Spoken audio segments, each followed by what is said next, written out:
આ આખી મિટિંગનો આશય એ છે, શરૂઆતમાં વિનયનું જે ગીત હતું કે આવા માનવને મારે ઝેર નથી આપવું, બરાબર, અને ઝેર મુક્ત ખેતીનું અભિયાન તો છે, પણ એનેથી વિશેષ હજુ હું જે માનું છું, ખેતરમાં ઓર્ગેનિક ખેતી કરીએ છીએ, પણ આપણા વિચારોમાં ઓર્ગેનિક ખેતી કરીએ છીએ, આપણી જે જીવન પદ્ધતિ છે, લાઈફસ્ટાઈલ છે, એમાં ઓર્ગેનિક વિચારો આવે છે ખરા?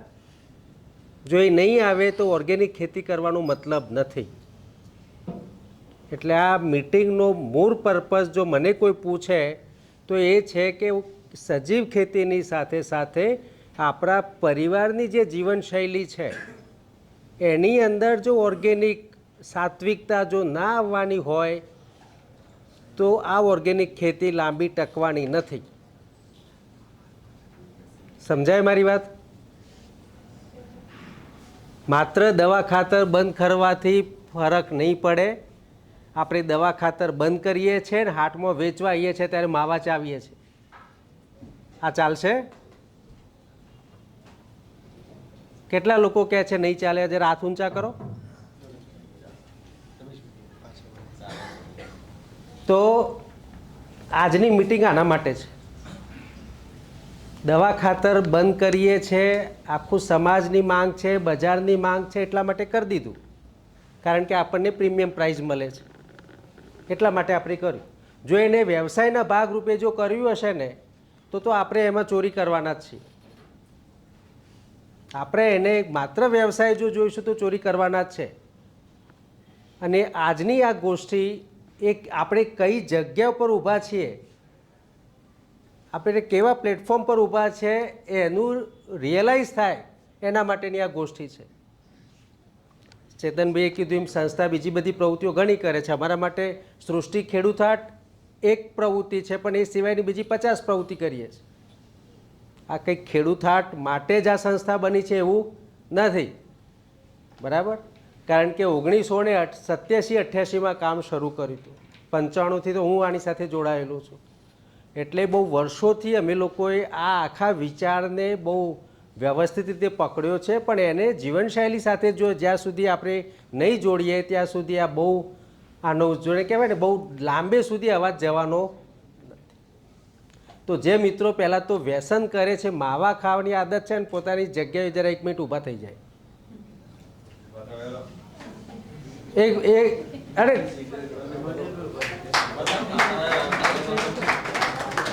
ઊભા થઈ જાઓ, શરમ બખર.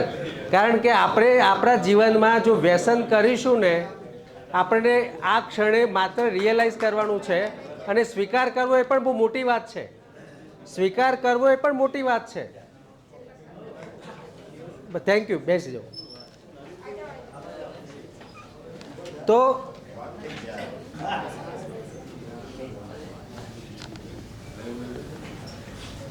બરાબર, એટલે પહેલી વસ્તુ તો ખેડૂત હાટમાં આપણે આવીએ છીએ, આપણે ઓર્ગેનિક ખેતી કરીએ છીએ, આપણે આપણા પરિવારને પ્રેમ કરીએ છીએ.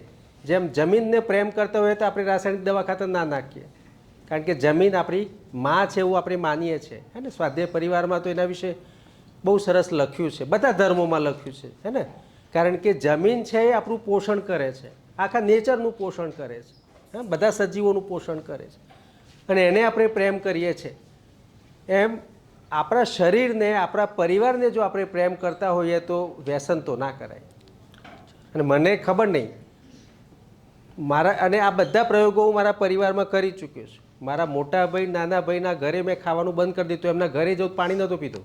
જ્યાં સુધી એમને વ્યસન ના છોડ્યું ત્યાં એમના ઘરનું પાણી મેં નથી પીતું, અને છોડ્યું એમને. આ બધું જીદ કરવાથી થાય. મારા સારાએ છોડ્યું, કારણ કે મેં કીધું તું તું જ્યાં સુધી તમાકુ ખાઈશું તારા ઘરે નહીં જમું.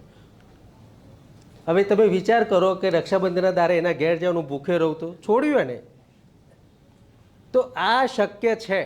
સવાલ એ છે કે આપણે નક્કી કરવું પડે કે મારે કઈ દિશામાં ચાલવું છે, અને એ નક્કી આપણે બધાએ આજથી કરવાનું છે કે હું સૃષ્ટિ સાથે જોડાયેલું છું, ખેડૂત હાટ સાથે જોડાયેલું છું, લોકોને ઝેર મુક્ત ખોરાક આપવા માટે હું કામ કરું છું, અને એવું પોતે મારા શરીરમાં વ્યસન કરું, હું મારા બાળકોને જો ચાહતો હોઉં તો કમસે કમ એ ના કરું. બરાબર? એટલે આપણે બધાએ આજથી એ નક્કી કરી લઈએ કે આપણી સાથે જોડાયેલા મિત્રો, કારણ કે આ માત્ર વેપાર કરવા માટે ભેગા નથી થતા, આ માત્ર વેપાર કરવાનું કેન્દ્ર નથી સૃષ્ટિ, અમે બીજી ઘણી પ્રવૃત્તિઓ કરીએ છીએ. એટલે આ વેપાર કરવા માટે જે મિત્રો માત્ર એને વેપારની રીતે જોતા હોય ને અહીંયા આવતા હોય ને માવા ચાવતા હોય ને ગ્રાહક જોડે સરસ રીતે આમ માવો ચાવતા ચાવતા વાત કરતા હોય, મારા માટે એક ક્ષમ્ય નથી, હું ના સ્વીકારી શકું, બિલકુલ નહીં. એટલે પહેલાં તો એ ગાંઠ બાંધી દેજો. બીજી વસ્તુ, આપણો પહેરવેશ આખી રાતનો ઉજાગરો હોય, બધી વાત સાચી, હાથ પગ મોઢું ધોઈ સરસ વાર ઓરાવીને આપણે ગ્રાહક સામે ના ઉભા રહીએ, એટલું તો કરી જ શકીએ આપણે. હે તો આપણે એ થોડું ધ્યાન રાખવાનું છે કે આપણે મોઢામાંથી શબ્દ બોલીએ છીએ ને એ પહેલાં આપણી વેશભૂષા પહેલાં બોલે છે. કમ્યુનિકેશનનું એ પહેલું શસ્ત્ર છે કે તમે કેવા લાગો છો એના આધારે એ પહેલાં તમને જોશે. શબ્દ તો મોઢામાંથી પછી નીકળે છે ને, પહેલાં તો આપણને જોશે કે આપણે કેવા લાગીએ છીએ, પછી એ આપણા વિશે જજ કરશે. બરાબર. બીજું કે આપણે જ્યારે વાત કરીએ છીએ તો એ પ્રોડક્ટ વિશે આપણને ખબર હોવી જોઈએ. આપણે દ્રાક્ષ વેચીએ છીએ તો તમને દ્રાક્ષ વિશે ખબર હોવી જોઈએ કે આ દ્રાક્ષ ક્યાંથી આવી છે, કેવી રીતે આવી છે, એના વિશે તમને ખબર જ નથી તમારી ટીમને. અને પછી દ્રાક્ષ વેચો છો, પેલો કહે છે કે ક્યાંથી આવી છે, તો કે કચ્છથી આવી છે. બોલો, ચાલે? આ એટલે એ બતાવે છે કે આપણે વેપાર કરીએ છીએ. કોકે વિસનગરથી કીધું. બોલો. હવે મિત્રો, આ બાબત હું બહુ ગંભીરતાથી કહું છું કે આપણે જે કામ કરીએ છીએ, આપણે વેપાર કરવા ભેગા થઈએ છીએ. સૃષ્ટિ વેપારનું પ્લેટફોર્મ છે. એટલે જે તમારી આખી ટીમને તમને બોલાવવાનો મતલબ એ હતો કે કમસે કમ આપણે જે કામ કરવા નીકળ્યા છે આપણી ટીમને પણ ખબર હોવી જોઈએ કે આ કેવી રીતે આખી પ્રોસેસ થઈ રહી છે, શેના માટે થઈ રહી છે, આ બધી ધમાલ શેના માટે છે. પોતાના ખેતરમાં જે ઉગાડેલું હોય એ વેચવા માટેની આ ધમાલ છે, વેપાર કરવા માટેની. અને સૌથી પહેલાં હું જે માનું છું એ કે આપણા પરિવારની જરૂરિયાત જેટલું પહેલાં ઉગાડો. આપણા પરિવારની જરૂરિયાત, આપણા કિચનની જરૂરિયાત, આપણા જે કુટુંબના 10-12 સભ્યો હોય અથવા 10-12 જણનું 10-12 કુટુંબના ગામના જે સભ્યો છે એમની જરૂરિયાતનું ઉગાડી લઈએ અને પછી જે સરપ્લસ વધે બજાર સુધી પહોંચાડીએ. પણ આપણે તો શું કરવા મળ્યું છે ખબર છે? શું કરવા મળ્યું છે? મારા કરતાં તમને વધારે આઈડિયા હો, મને તો થોડી ઓછી ખબર પડે, પણ તમને મારા કરતાં વધારે ખબર છે કે તમે શું કરી રહ્યા છો. અને એટલે તમે જોયું હશે છેલ્લા થોડા દિવસથી મેં થોડી દોરી ટાઈટ કરી છે. ટાઈટ એ કર્યું છે કે તમે ઘેરથી ગાડીને સેલ મારો ને એ પહેલાં તમારે ગ્રુપમાં મેસેજ લખવાનું કેટલા કિલો શાકભાજી લઈને નીકળ્યા, અને અહીંથી જ્યારે સેલ મારો એ પહેલો લખવાનું કે કેટલા કિલો વેચ્યા વગરનું બચ્યું. અને એ બધો ડેટા અમારી ટીમ એન્ટર કરે છે એક્સેલમાં. અને તમારું જે ફોર્મ મારી પાસે ભરાઈને આવ્યું છે એમાં જોઈએ છે કે તમારી જમીન તો 2 એકર હતી, ભીંડા તો આ 10 ગુંઠામાં વાયા હતા, આ ભીંડા ક્યાંથી વધારે વેચાઈ રહ્યા છે ભાઈ? હા, અમે ટ્રેક કરી રહ્યા છે હવે ડેટાને. કારણ કે જો હું ના કરું તો પછી ગલત પ્રેક્ટિસ આવી રહી છે, અને આ ગલત પ્રેક્ટિસ કરવા માટેનું પ્લેટફોર્મ નથી. સૃષ્ટિ એ બિલકુલ બરદાસ્ત નહીં કરે, કારણ કે હવે તો એઆઈ બેઝ છે બધું. જેવા ડેટા ક્રોસ કરે એટલે તરત ઇન્ડિકેટર આપે છે. બરાબર. એટલે અમે હવે ડેટાને વ્યવસ્થિત રીતે લખવાનું, નોંધવાનું શરૂ કર્યું છે. એની પાછળ ખૂબ મહેનત કરી રહ્યા છે. પણ આ શેના માટે કરી રહ્યો છું? ફરી પાછું મને પોતાની મારી જાતને હું સવાલ પૂછું છું કે શેના માટે શરૂ કર્યું હતું આ બધું? જમાદારગીરી કરવા માટે? મારો સ્વભાવ જમાદારગીરી કરવાનો બિલકુલ નથી. હું લોકો પોતાની જાતે અંદરથી કેરવાય એના માટે મહેનત કરું છું. તો ઓર્ગેનિક ખેતી કરી કહેવાય ને, જ્યાંથી મેં વાત શરૂ કરી હતી કે જ્યાં સુધી જીવનશૈલીમાં ના આવે ત્યાં સુધી દવા ખાતર બંધ કરવાથી મતલબ નથી. પણ જો આપણે માત્ર વેપાર કરવાના હોઈએ, આપણને ખબર નથી કે દ્રાક્ષ પુણેથી આવીને કેવી રીતે અહીંયા સુધી આવ્યું અને કેવી રીતે આટલા બધા ખેડૂતો વેચે છે, તો પછી મતલબ નથી, તો વેપાર થઈ ગયો. ડેફિનેટલી સૃષ્ટિ ઈચ્છે છે કે ખેડૂતને પ્રીમિયમ કિંમત મળે, પણ એની પણ એક જે પદ્ધતિ હોય ને, કેટલા પ્રમાણમાં વધારે લેવા. હું ઘણી વખત કહેતો હોઉં છું કે લારી પર જે શાકભાજી વેચાય એ એપીએમસીમાં જો 10 રૂપિયા હોય લારી પર 30 રૂપિયા હોય. બરાબર? સમજો છો એટલું? તો લારી પર જો 10 રૂપિયા હોય ને જો અહીંયા 30 રૂપિયા મળતા હોય ને સીધા ખેડૂતને જો 30 ના 35 મળે તો ચાલે? ચાલે કે ના ચાલે? તો આ વાત જે છે ને, આજે આપણો ભાવ નિર્ધારણનો મુદ્દો આવે એટલે આપણે કરીશું, પણ હું જે વાત તમને કરતો હતો કે આપણે પોતાના ખેતરમાં જે પેદાશ ઉગાડી છે એને વેચવા માટે અહીંયા ભેગા થયા છે. એનું વેરિફિકેશનની એક સિસ્ટમ ગોઠવાયેલી છે. અમારી પાસે ડૉક્ટર કે.આર. શ્રોફ ફાઉન્ડેશન કેટલાક સ્ટાફની મદદ કરી રહ્યું છે, જે સ્ટાફ સતત ફરીને ફાર્મની વેરિફિકેશન કરી રહ્યું છે, એના સાયન્ટિફિક ડેટા લઈ રહ્યા છે, એના સોઇલ ટેસ્ટિંગ માટેનું આખું એક મિકેનિઝમ ડેવલપ કરી રહ્યા છે. શેના માટે આ બધું કરી રહ્યા છે? અવિશ્વાસ છે એટલા માટે કે શેના માટે? એટલા માટે કે ગ્રાહકને ભરોસો આપવાનો છે કે આ ઝેર મુક્ત છે, ખેડૂત હાટ છે, આ ટ્રેડર હાટ નથી. શું છે? ખેડૂત હાટ છે, આ ટ્રેડર હાટ. અહીંયા અમદાવાદમાં ઓર્ગેનિકની દુકાન ચલાવતા કોઈને આપણે જગ્યા આપતા નથી. શું કામ નથી આપતા? કારણ કે ટ્રેડર છે, ખેડૂત નથી. અહીંયા ખેડૂતને સ્પેસ આપીએ છીએ, અથવા તો ખેડૂતના જૂથને આપીએ છીએ કે ભાઈ 4 ખેડૂતો 5 ખેડૂતો 10 ખેડૂતો ભેગા થઈ ખેતી કરતા હોય અને એક વાહનમાં લઈને આવે તો માન્ય છે, કારણ કે ખેડૂતોનો સમૂહ છે, ખેડૂતોનું પ્રતિનિધિત્વ છે. એ વ્યવસ્થાના ભાગરૂપે જોડે લઈને આવે વધારે સારું, કારણ કે વધારે વાયેબલ છે, વધારે ટકાઉ છે.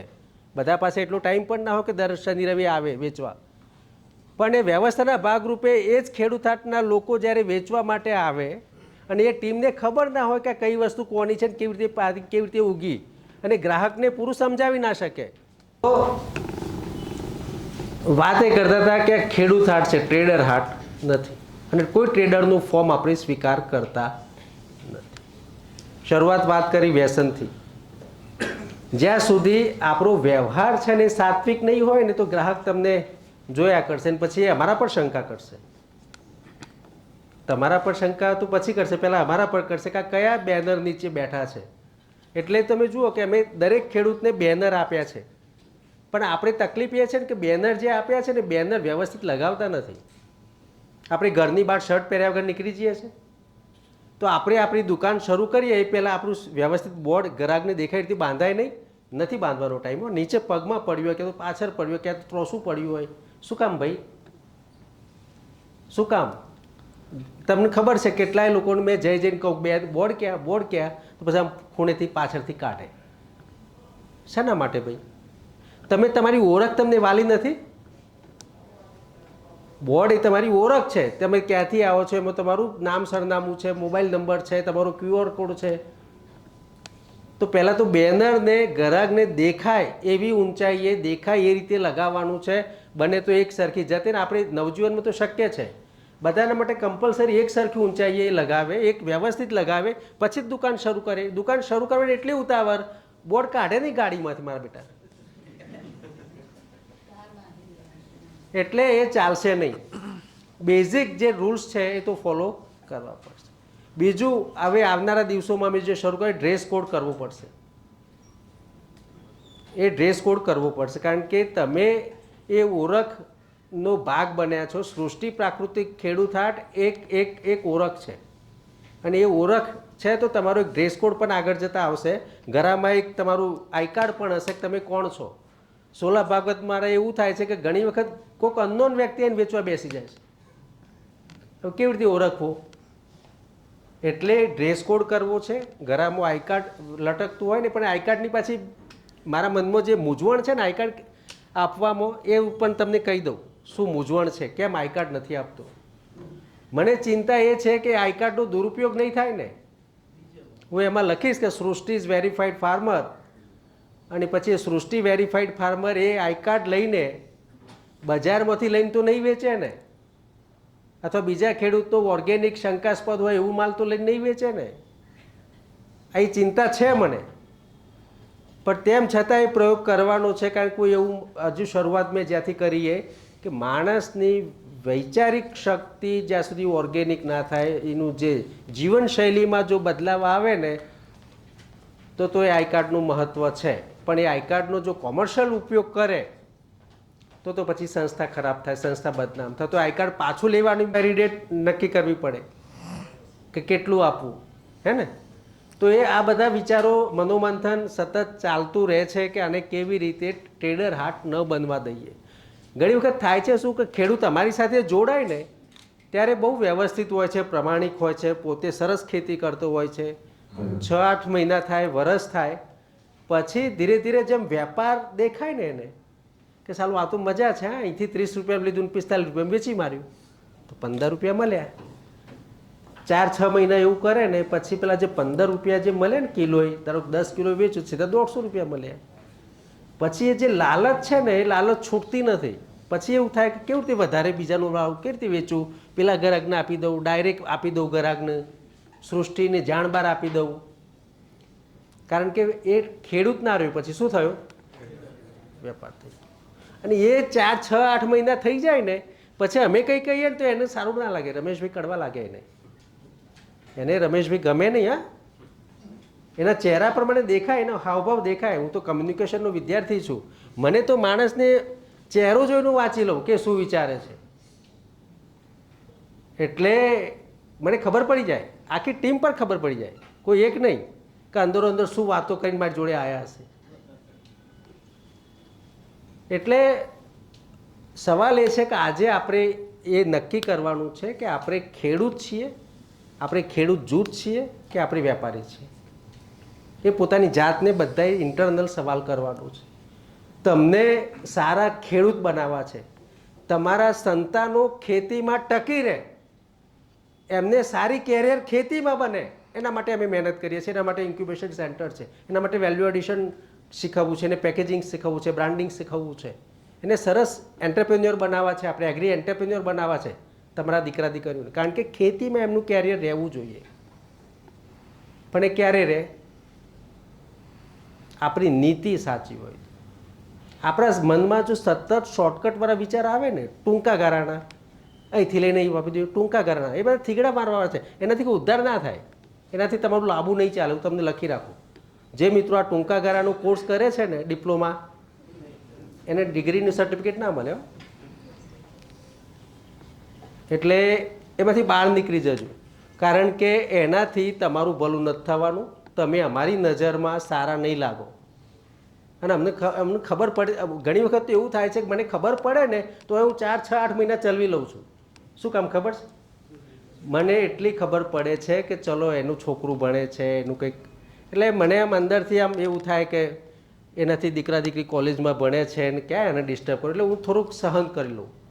પણ પછી જ્યારે એવું લાગે કે આ તો થોડું વધારે પડતું થઈ જશે, ત્યાં પછી બ્રેક મારવી પડે છે કે ના યાર હવે આ થોડું, એને ખબર છે કે રમેશભાઈને ખબર છે, પછી એને છાકટા થઈ જાય કે રમેશભાઈને ખબર છે તો આપણને બોલતા નથી ને, પછી છાકટા થઈ જાય છે. અને છાકટા થાય ત્યારે તો પછી પગલાં લેવા પડે. હમણાં એક મને ખબર પડી કે આપણામાંથી એક ભાઈએ ભેંસનું દૂધ હોમ ડિલિવરી શરૂ કરી દીધું. સંસ્થાની જાણ બહાર ભેંસનું દૂધ બારોબાર હોમ ડિલિવરી શરૂ કરી, અને ભેંસ પાછી એમના ત્યાં છે જ નહીં. હવે તમે વિચાર કરો કે શું પગલાં લેવા પડે મારે એમને. તો આ કારણ કે વેપાર છે ને, હું તમને એક રિયલાઇઝ કરવા માગું છું કે ખેડૂતનું, મારે ખેડૂતને એગ્રી એન્ટરપ્રેન્યોર તો બનાવવો છે. તમે વેલ્યુ એડિશન કરો મને ગમે, શેરડીમાંથી શેરડીનું રસ બનીને પીવડાવો મને ગમે, શેરડીમાંથી ગોળ બનાવો મને ખૂબ ગમે, બરાબર. પણ તમે તમારી પાસે છે નહીં અને પછી બીજેથી ગમે તેવી વેરીફાઈ કર્યા વગરની શેરડી લઈ આવો ને પછી એમાંથી ગોળ બનાવો, પછી એમાં પ્રોસેસમાં પણ પાછો શોર્ટકટ મારો સારી દેખાડવા માટે. હા, જે ન વાપરવાનું એ વાપરી ગાલો ને પછી તેમ છતાં પાછા એનું ઓર્ગેનિક કહો, તો એ તો ચાલે નહીં. તો એવા એગ્રી એન્ટરપ્રેન્યોર નથી જોઈ તમારે, જે સાત્વિક ના હોય, જે માત્ર એનો વેપાર દેખાતો હોય. અને એવા તમારા દીકરા દીકરીઓને એગ્રી એન્ટરપ્રેન્યોર બનવું હશે તો એની પાસે, અમારી પાસે આખી મિકેનિઝમ છે. અમારા તમને ચેતનભાઈ જે વાત કરી કે અમે લોકોએ જે કામ કર્યું છે 1987-88થી લઈને અત્યાર સુધીમાં, સૃષ્ટિ, જ્ઞાન અને NIF, આ જે 3 સંસ્થાઓ છે એને સાથે મળીને આખા દેશમાંથી 1200થી વધારે પેટન્ટ ફાઇલ કરીશ. કેટલી? 1200થી વધારે પેટન્ટ ફાઇલ કરી ચૂક્યા છે. એનો અર્થ શું થયો? એનો અર્થ એ થયો કે અમારા ડેટાબેઝમાં બહુ બધી એગ્રીકલ્ચર એન્ટરપ્રિન્યોર અથવા એગ્રીકલ્ચર ઇનોવેશનનો બહુ બધો ખજાનો છે ઓલરેડી. એટલા બધા અનુભવો છે દેશમાં. આજે 7,000 કિલોમીટર પગપાળા ચાલ્યા છીએ શોધયાત્રાઓમાં, તો કેટલા બધા ખેડૂતોના અનુભવો અમારી પાસે હશે. અમે માત્ર ગુજરાતમાં જ કામ કરીએ છીએ એવું થોડું છે, આખા દેશમાં કામ કર્યું છે. આખા દેશની શિક્ષણ સંસ્થાઓ સાથે જોડાયેલા છે, આખા દેશની રિસર્ચની સંસ્થાઓ સાથે જોડાયેલા. તમે એ કોઈ મેન્ટરને આપણે કોન્ટેક્ટ કરીને એની પાસેથી નોલેજ આપણે લઈ શકીએ એટલી ક્ષમતા છે. પણ સવાલ એ છે કે આપણે નીતિ પર ચાલતા હોઈએ તો કોઈને કહીએ ને કે આની મદદ કરો. આપણે તો વેપાર કરીએ છીએ, તો વેપારીની મદદ તો અમે કરતા નથી. કેમ નથી કરતા એ પણ તમને કહી દઉં. થોડા વર્ષો પહેલાં, શરૂઆતના વર્ષોમાં મેં અમદાવાદમાં ઓર્ગેનિકના સપ્લાયરોની ખૂબ મદદ કરી. એટલી બધી મદદ કરી કે મેં 10 વર્ષ કામ કર્યું. વિંગ 13માં નહીં તો 5 થી 6 મિટિંગો કરી. અસલ, આર્ય સંસ્કૃતિ, વિકલ્પથી લઈને બધા જૂના જોગીઓને, વર્ધીભાઈ ઠક્કરથી લઈને બધા. હવે આ બધાની પાછળ નહીં તો 10 વર્ષ કામ કર્યું. અને 10 વર્ષનો નતીજો શું નીકળ્યો ખબર છે? ખેડૂત પાસેથી ટોકન લે. હું એમ કહું કે ભાઈ તલ, તો કે તલ એક કામ કહો, હિરજીભાઈ ભીંગરડિયા પાસેથી લઈ લો. તો કહું કે ભાઈ ત્યાંથી હરજીભાઈને પૂછું કે લીધા? હા, કે 50 કિલો લઈ ગયા. હું 50 કિલો તલ હિરજીભાઈ પાસેથી લઈ ગયા એટલે એને તો નામ મળી ગયું હિરજીભાઈનું. અહીંયા આખું વરસ એ તલ વેચે. હવે હિરજીભાઈના તો 50 જ કિલો વેચાયા અને અહીંયા તલ તો સરસ, કારણ કે રમેશભાઈએ કહી દીધું, નામ આવી ગયું, સરસ. ગ્રાહક પૂછે કોણ હતા? હિરજીભાઈના. હિરજીભાઈ થોડા જોવા 50 કિલો પણ કેટલા વેચ્યા. એવું જ એક વખત એવું થયું કે રવિવારની સાંજે હું ને મારા વાઈફ પાલડી 4 રસ્તા પર નીકળ્યા. હું વેજલપુર રહેતો હતો અને મને એમ થયું કે મારા વાઈફને જરા ઓર્ગેનિકની દુકાન બતાવું. તો ત્યાં ગયા એને વગર કીધા અમે. એટલે પેલો ચોકીદારે પહેલાં તો અમને એવું કીધું કે ના, અંદર બંધ છે. હવે અંદર લાઇટો ચાલુ, મજૂરો કામ કરતા મને દેખાય બહારથી, આમ સામે જ. ચોકીદાર કહે ના, અંદર બંધ છે, હમણાં જવાનું. મેં કીધું હું જાણું છું એને. એટલે હું ધરાર ગયો, એને એની અવગણના કરીને ચોકીદારને અંદર ગયો. તો કામ શું ચાલતું હતું ખબર છે? એના આ જ્યારે હું વાત કરું છું ને, એના અઠવાડિયા પહેલાં એ પાર્ટીએ મને ફોન કર્યો કે ભાલિયા ઘઉં જોઈએ છે, કોઈ ખેડૂત છે? એટલે મેં કીધું કે ના, ભાલિયાવાળા ખેડૂત આપણા કોન્ટેક્ટમાં છે નહીં. આ વાત એની સાથે મારે થયેલી. હું ત્યાં ગયો તો પાનાચંદ ઝવેરચંદની થેલીઓ, પીઝેડની ભાલિયા ઘઉંની થેલીઓ માંથી રીપેકિંગ ચાલતું હતું. મેં ત્યાંથી એ પાર્ટીનો ફોન કર્યો. એ માલિક પોતે હાજર નહોતો, એના વર્કરો કામ કરતા હતા. પાછી હાથ ઘંટી ના તે બધું જાત જાતનું શોબાજીવાળું. એટલે મેં એને ત્યાંથી ફોન કર્યો કે હું તારી જગ્યાએ ઊભો છું, હવે પછી તું આ છેલ્લો ફોન, તને મારો નંબર પણ ડિલીટ કરી દેજે. જો કોઈ કસ્ટમરને પણ જો મારું નામ તે આપ્યું છે તો આવી બની. મેં તારી કરમકથા જોઈ લીધી છે.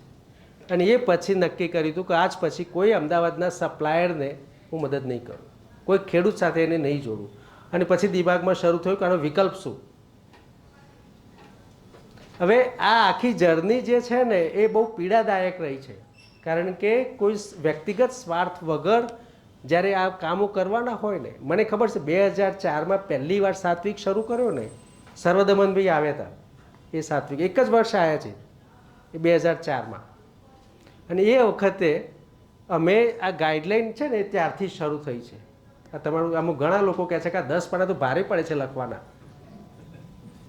10 પાના લખવા એટલે આખો દારાનું કામ છે, અઘરું છે. પણ એ આ ગાઈડલાઈન બનાવવાનો મૂળ આઈડિયા એ વખતે સર્વદમનભાઈ, કપિલભાઈ, એ લીમડાના ઝાડ નીચે ઊભા રહીને અમે ચર્ચા કરેલી કે આનું કેમનું વેરિફિકેશન કરીશું. કારણ કે એ વખતે તો 8-10 ખેડૂતો હતા. તો 8-10 ખેડૂતો, મને ખબર છે વિકલ્પરા મહેન્દ્રભાઈના વાઈફ, શું કહેવાય, વિકલ્પરા બેનનું નામ ભૂલું છું એમનું, નીતાબેન ને અચલ ને આ બધા મિત્રો વેરીફાઈ કરવા ગાડી લઈને ગયા. તમે પણ ક્યાં ગયા હશો.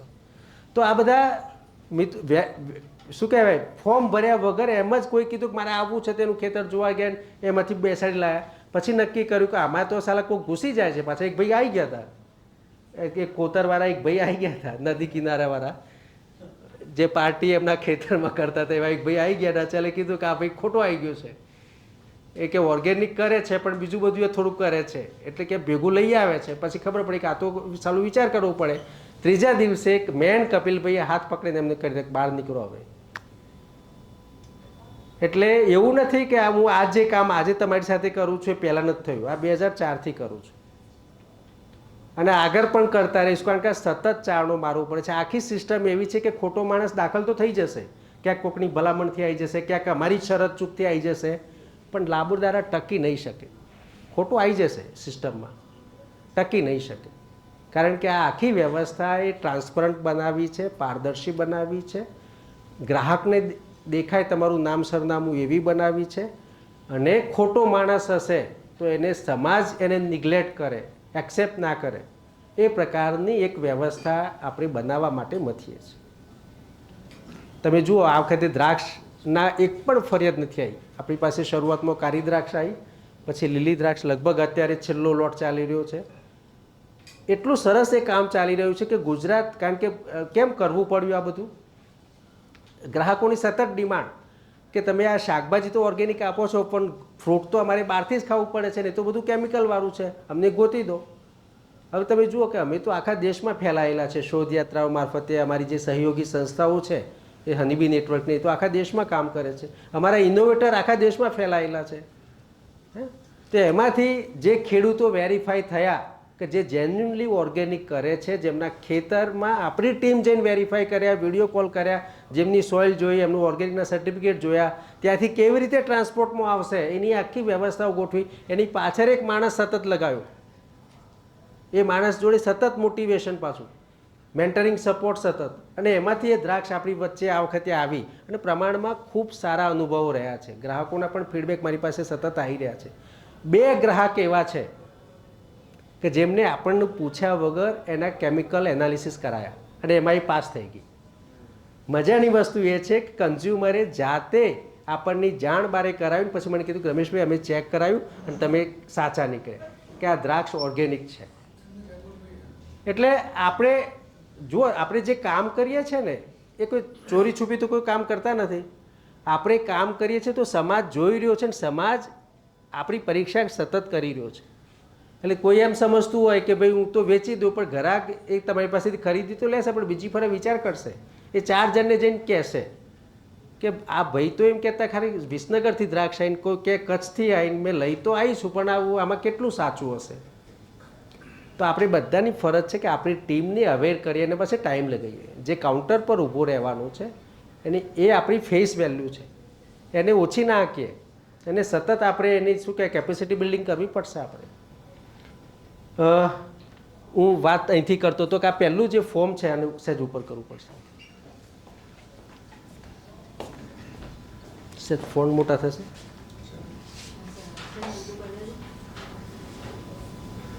મેં તમને વોટ્સએપ ગ્રુપમાં પણ મોકલ્યું છે, એમાં તમારા કોઈ સૂચનો હોય તો કહેજો, કારણ કે હજુ આ વર્ષે આપણે ત્યાં દર વર્ષે અખાત્રીથી નવા ફોર્મ ભરીએ છીએ અને અખાત્રી પહેલાં એ એક્સપાયર થઈ જાય, એટલે ફોર્મ દર વર્ષે ભરવું પડે.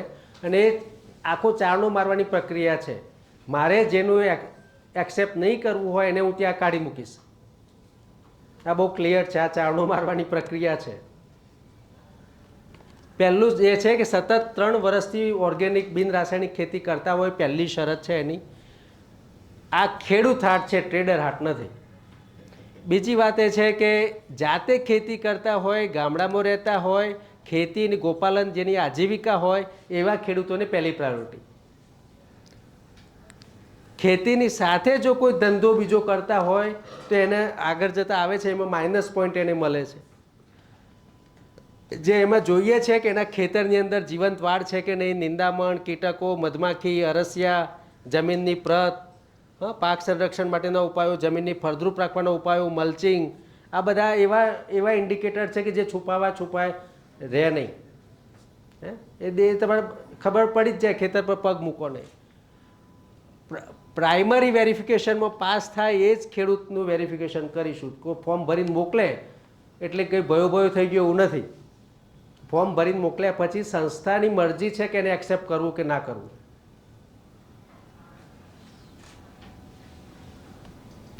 જ્યારે ફાર્મ વેરિફિકેશન કરવા સૃષ્ટિની ટીમ જશે એ જ વખતે સોઇલ સેમ્પલ અને પાણીના નમૂના પણ એ કલેક્ટ કરીશું. ને આપણી પાસે હવે એક વ્યવસ્થા અમે ગોઠવી છે કે જે સતત સોઇલ ટેસ્ટિંગ કરીશું, વર્ષમાં 2 વખત. ને તમારી સોઇલની હેલ્થ ઉપર નજર રાખીશું. શું કામ?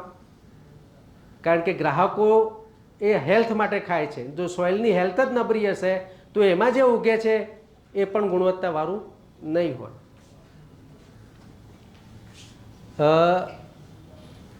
શાકભાજીના જે ફાર્મ છે એ એવરેજ દર મહિને વેરીફાઈ થાય એવી એક વ્યવસ્થાની વાત છે. જેમને મૂલ્યવર્ધન કરે છે, ખાસ કરીને સિંગ તેલ બનાવતા હોય, ખારી સિંગ બનાવતા હોય, મસાલા બનાવતા હોય, ચવનપ્રાશ બનાવતા હોય કે સોસ બનાવતા હોય, તમે જે જગ્યાએ જોબ વર્ક કરાવતા હશો ત્યાં આગળ પણ અમે ખરાઈ કરીશું. ઘણી વખત શું થાય છે કે આપણે પેલા ત્યાં મગફળી મૂક્યા 10 કોથળા, હવે એ જ મગફળીનું તેલ આવ્યું શેની ખાતરી, તો બીજું આપી દે ને. એટલે આ બધા જોબ વર્ક જ્યાં જ્યાં કરો ત્યાં જોબ વર્કની આખી તમે સિંગ બનાવો છો તો સિંગમાં તમે જોયું હશે ઘણી બધું સફેદ પાવડર ઉપર હોય છે. આ તમારામાંથી ઘણું બધું મને શીખવાડે છે લોકો, હે ને. તો એ સફેદ પાવડર જો હોય તો એ કંઈકનું કંઈક પેલું નાખે છે કંઈક એને વ્હાઇટ કરવા માટે. હે, ઘણી વખત એ સિંગ બનાવવાવાળા છે ને તમે જોયું છે રસ્તામાં સૂકવે છે, અંદર જ્યાં ધૂળનું બૂર ભરાતી હોય, હા, ખુલ્લામાં સૂકવતા હોય છે. એટલે જે જોબ વર્ક કરાવો છો એ જગ્યા હાઇજીન છે કે નહીં, કેમિકલ ફ્રી છે કે નહીં, હે, એ પ્રદૂષણ ફ્રી છે કે નહીં, એન્વાયરમેન્ટ, એ બધું પણ એટલું જ જરૂરી છે. તમે કૂકીઝ બનાવતા હોવ તો એની અંદર પામોલિન ઓઇલ કે વેજીટેબલ ઓઇલ તો નથી નાખ્યું ને, તો આ બધું પણ જોબ વર્કની કોઈ પણ પ્રોડક્ટમાં જોબ વર્ક કરતા હશો તો એ પણ અમે ચેક કરીશું કે એની અંદર એ કોઈ એડલ્ટ્રેશન છે કે નહીં.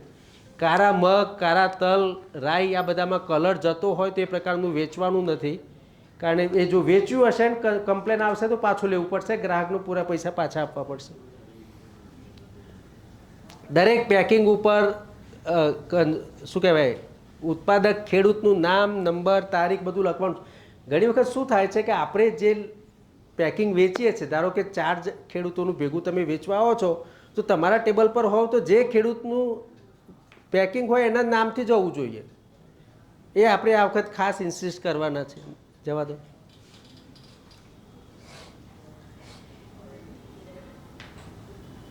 એક હજુ સૌથી પહેલું આવી જાય ને, એક શરૂઆતમાં રહી ગયું એક વસ્તુ હજુ હા, અહીંયા એક વસ્તુ ખાસ મારે તમને કહેવાની રહી ગઈ.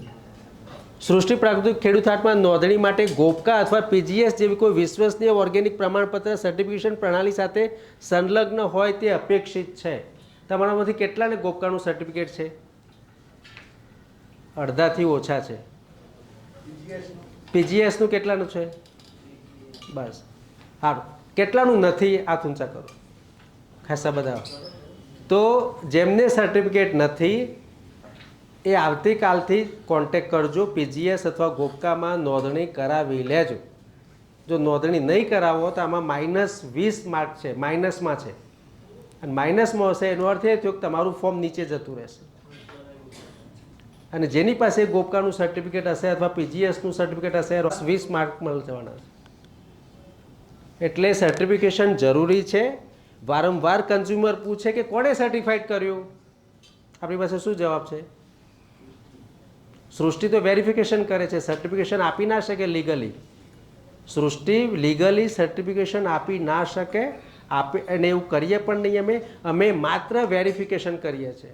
અમે સ્થળ ઉપર જઈએ છીએ, ખેતરને ચેક કરીએ છીએ, ખેતર ઉપરના સજીવોને જોઈએ છે, જમીનની પ્રત જોઈએ છે, તમે પોષણ માટે જે કામ કર્યું એ જોઈએ છે, તમે પાક સંરક્ષણ માટે જે કામ કર્યું એ જોઈએ છે, તમે કઈ પાકની જાતો આવી છે અમે ચેક કરીએ છીએ, કેટલી ઉપજ થશે અમે ચેક કરીએ છીએ. પણ સર્ટિફિકેટ અમે આપતા. સર્ટિફિકેટ તમને સરકારની જે અધિકૃત એજન્સી છે એની પાસેથી સર્ટિફિકેટ લેવું કમ્પલસરી છે. એટલે જેમને નોંધાયું નથી એ નોંધાઈ દેજો. એમાં તમે એપ્લાય કરેલું હશે તો પણ અમે એ 20 માર્ક તમને આપી દઈશું. પણ એપ્લાય જ નહીં કર્યું હોય તો એ ચાલશે નહીં. કારણ કે આપણે જ્યારે કોઈને કહીએ છીએ કે આ ઓર્ગેનિક છે તો આપણી પાસે લીગલ સ્ટેટસ તો હોવું જોઈએ. આ લીગલ સ્ટેટસ માટે એપ્લાય કરવાનું છે.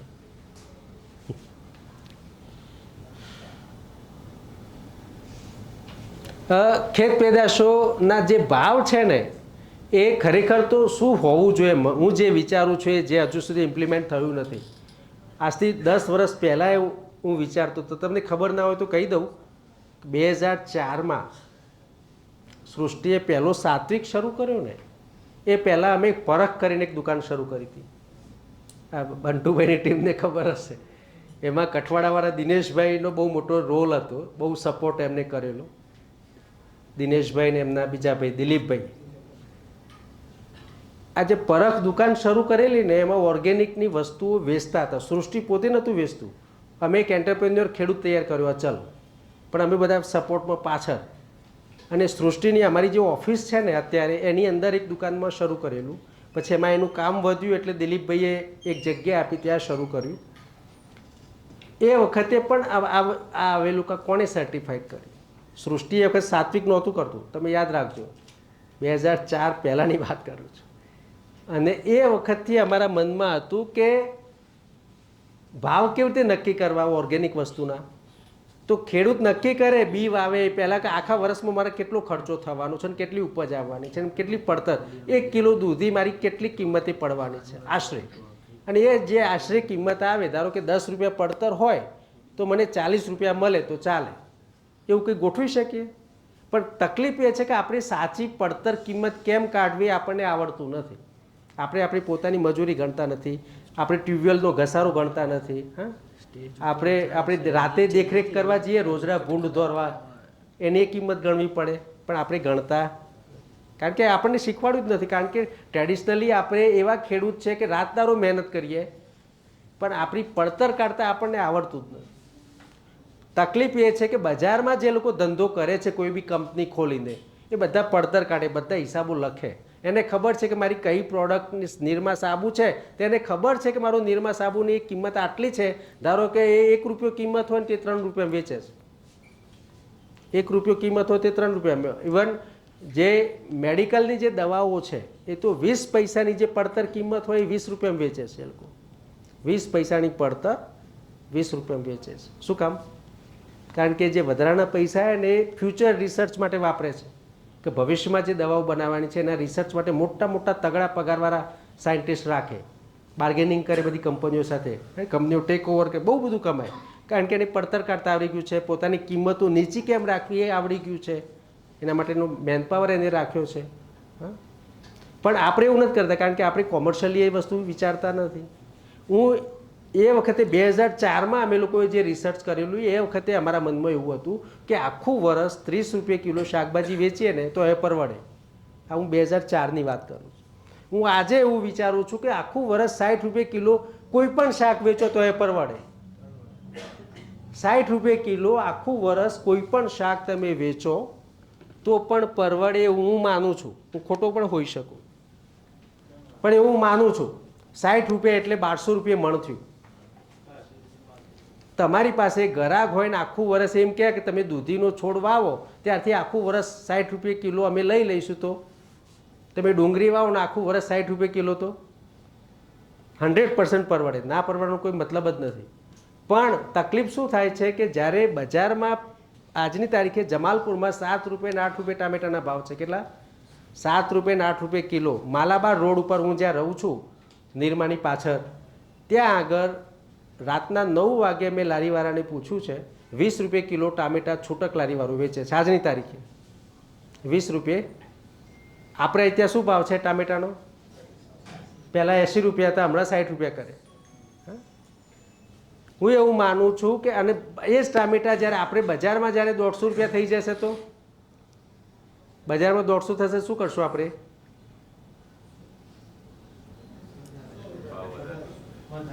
વધારે છું. મને એનો વાંધો નથી. બજારમાં જે કિંમતે ભાવ વધે ત્યારે વધારવામાં મને જરાય વાંધો નથી.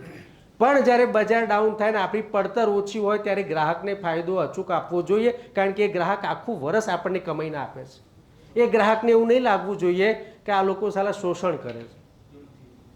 એ ગ્રાહક છે, આપણું પોષણ કરે છે. તો આપણી ફરજ છે કે આપણે એને એવું આપીએ, બે વચ્ચેની અન્ડરસ્ટેન્ડિંગ એટલી ક્લિયર હોય, એટલી હેલ્ધી રિલેશન હોય કે ગ્રાહક આપણું છૂટે નહીં. મારી ચિંતા એ છે. જ્યારે બજાર ડાઉન હોય ત્યારે તો આપણે 60 રૂપિયાથી નીચે ના આવીએ, પણ બજાર અપ હોય તો આપણે બજારનો લાભ લઈએ પાછા. બે વસ્તુ મળે, ક્યાં તો પછી વસલો રસ્તો કાઢવો પડે ને આપણે કંઈ.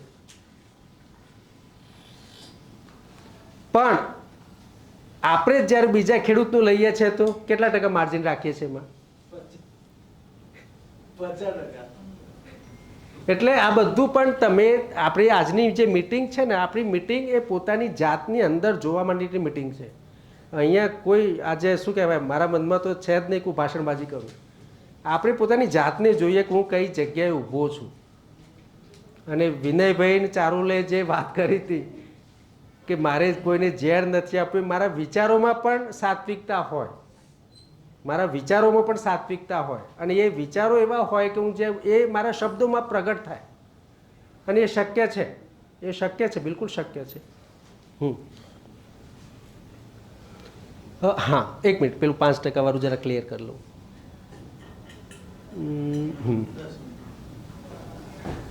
10 નંબરનો જે મુદ્દો છે, સૃષ્ટિ પ્રાકૃતિક ખેડૂત હાટમાં વેરીફાઈડ અથવા માન્ય ખેડૂતો ઝેરમુક્ત શાકભાજી વેચાણ માટે ગુણના આધારે ક્રમશઃ તક આપવામાં આવશે. રવિવારે જે ખેડૂતો વેચાણ માટે તક મળશે તેઓને કુલ વેચાણના 5% અથવા ઓછામાં ઓછા ₹500 બંનેમાંથી જે વધુ હશે તે વ્યવસ્થા શુલ્ક સંસ્થાને ચૂકવવાનું રહેશે. સૃષ્ટિ ઇનોવેશન સંસ્થા 5% વ્યવસ્થા શુલ્કમાંથી ગ્રાહક જાગૃતિ, લેબ સંશોધન, ફાર્મ વેરિફિકેશન, પાર્કિંગ, સિક્યુરિટી, સફાઈ, સોશિયલ મીડિયા દ્વારા પ્રસાર, સંકલન માટે સ્ટાફ, ખેડૂત મિટિંગ, તાલીમ, પ્રવાસ વગેરે માટે આ શુલ્કના નાણાંમાંથી ખર્ચ કરશે. આ બહુ ક્લિયર છે. સરકાર તમારી પાસેથી, તમે ત્યાંથી પેટ્રોલ કે ડીઝલ લો તેની ઉપર ટેક્સ લે છે. તમે એક હોટલમાં ખાવા જાઓ તો એમાં 18% ટેક્સ લે છે સરકાર. શું કામ લે છે? કારણ કે સરકારને એનું તંત્ર ચલાવવાનું છે. આપણા માટે પોલીસ રાખે, સંરક્ષણ દળો રાખે, રોડ બનાવે, પુલ બનાવે, કારણ કે સરકારની આવકનો સ્ત્રોત છે. સૃષ્ટિ પાસે 2019થી કોઈ પ્રોજેક્ટ નથી. સૃષ્ટિ સંસ્થા પાસે 2019થી કોઈ પ્રોજેક્ટ નથી. આજની તારીખે સરકારનો એક પણ રૂપિયો સંસ્થામાં ક્યાંય રોકાયેલો. અમે કોઈ મોટા એવા કોઈ દાતા નથી, અદાણી કે રિલાયન્સથી કોઈની સ્પોન્સરશિપ લીધી નથી, અને તેમ છતાં તંત્ર ચાલે છે. આ તંત્રને ચલાવવું હોય તો ક્યાંકથી તો આવવું પડશે. ક્યાંથી આવશે? ક્યાંથી આવશે? આ બધું તંત્ર કેવી રીતે ચાલશે? તો તંત્રને ચલાવવા માટે તમે એપીએમસીમાં વેચવા જાઓ તો ત્યાં પેલો લે છે, કેટલા લે છે? 8 થી 10%. શાકભાજી એપીએમસીમાં શાકભાજી વેચવા જાઓ ત્યાં પેલું લેતો હશે એનું પરચી જે, બરાબર? જો એ 8 થી 10% લેતો હોય, મને ખબર નથી, હું ક્યારે ગયો નથી. હું એક જ વખત એપીએમસીમાં ગયો છું મકાઈ વેચવા, જ્યારે 10મામાં ભણતો હતો, અને એ દિવસથી ગાંઠ બાંધી હતી કે અહીંયા ફરી કોઈ દર વેચવા નહીં આવું, કારણ કે અમે વેચાઈ ગયા હતા. 10મા ધોરણમાં હું જ્યારે પરીક્ષા આપી ત્યારે મારા બાપાએ એ જમાનામાં હાઇબ્રિડ મકાઈ વાવી હતી કે ભાઈ ચોમાસાનો વરસાદ પડે ને ત્યારે એ મકાઈ વેચીશું ડોડા, અને આખું ટ્રક ભરીને જ્યારે જમાલપુર માર્કેટમાં આવ્યા હિંમતનગરથી, ત્યારે એના એટલા પૈસા આપ્યા કે અમે કોથરા ખાલી કરી ત્યાં ત્યાં પાછા ગયા હતા. એ દિવસથી નક્કી કર્યું હતું ક્યારેય જીવનમાં આ કામ નહીં કરવાનું.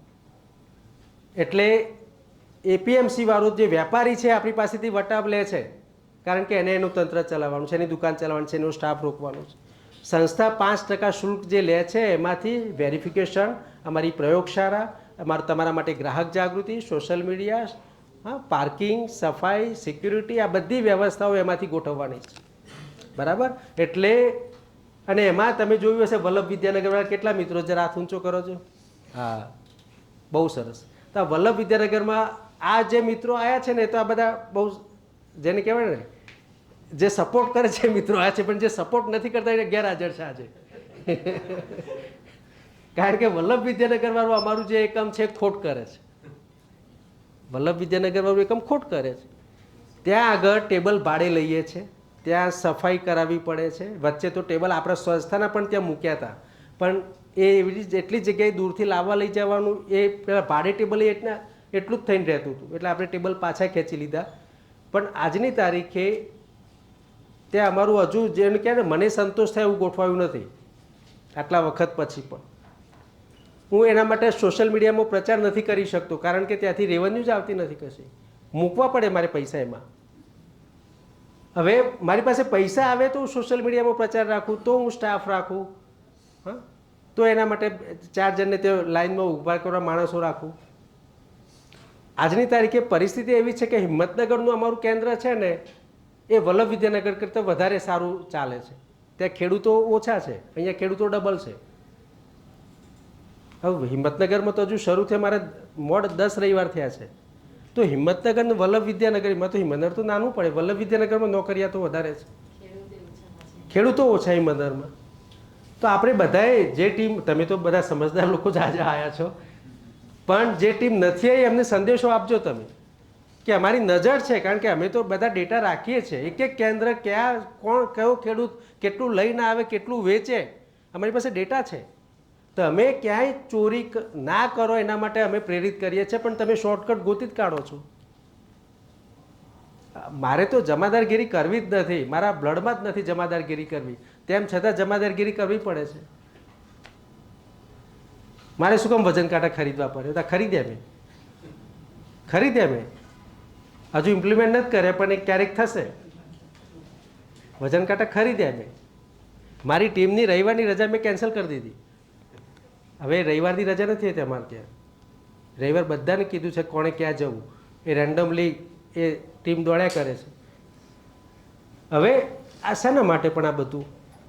જો મેં શરૂઆતમાં કીધું એમ કે ઓર્ગેનિક ખેતી જો આપણે કરતા હોઈએ ને, અને જો ઓર્ગેનિક જીવનશૈલી જો અપનાવીએ ને, તો મારે મારી ટીમને રવિવાર વહેલી સવારે ઉજાગરા ના કરાવવા પડે. કારણ કે આપણે વેપાર કરીએ છીએ જાણે અજાણે. આપણે પોતાની જ પ્રોડક્ટ જો વેચવામાં જો રસ રાખીએ ને, તો આપણે ઉગાડવામાં રસ રાખીએ. જ્યારે હું તમને પોતાની વેચવાનું કહું છું ને, તો પછી તો તમારો ટાઈમ ક્યાં જાય ખબર છે? પ્રોક્યોરમેન્ટમાં, કે કોનું લઉં, પેલાનો હિસાબ આપવું, આનો હિસાબ આપવું, એમાં કેટલા કલાકો જાય, જ્યારે હિસાબ લગાવજો. તો ખેતરમાં મજૂરો પાછળ નવું ઉગાડવા, નવું બિયારણ લાવવા, નવું હાર્વેસ્ટ કરવા, એની પાછળ ઓછો ટાઈમ આપણે આપીએ છીએ. એટલે પહેલાં તો સારી ખેતી, આપણે ખેતીનું પણ આપણે વાત કરવાના છે, બરાબર? જવા દો. હવે ફોર્મ ઉપર આ જે ફોર્મ છે ને, હા